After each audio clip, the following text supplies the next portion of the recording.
To what extent does this formulation approach that expounded by Zionists? They, for example, many Zionists maintain they could never expect justice in the Tsarist courts and the courts found in other countries in Eastern Europe and so on. And they decided that it would be wise to establish a separate state in Israel.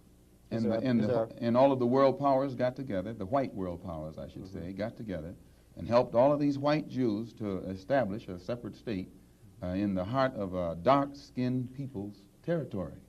And if white people can get together and let other whites, help other whites to establish an independent nation right in the midst of dark-skinned people, and then we don't see where white people should be so much against the Honorable Elijah Muhammad's solution, not of setting up an independent dark nation in a white people's property, but he's asking the opportunity to set up an independent nation on our own continent. Let us leave America and go back home among our own people on our own land and set up our own independent society. But all he says is that this government, which made us slaves, should supply the transportation for us to get back home and give us all of the machinery and the tools necessary for us to till the soil and establish our own agricultural system to feed and clothe our people, our own economy, and in some way become an independent people among our own people on our own continent. This is intelligent.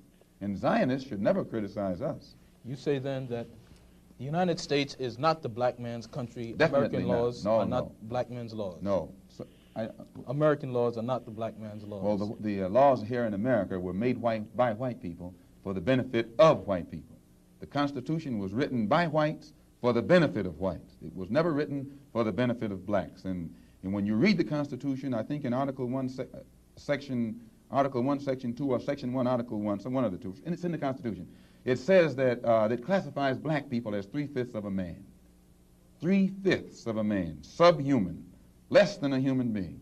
It relegates us to the level of cattle, hogs, chickens, cows, a commodity that could be bought and sold at the will of the master. No, it was written by whites for the benefit of whites and to the detriment of blacks. And when a black man stands up talking about his constitutional rights, he's out of his mind.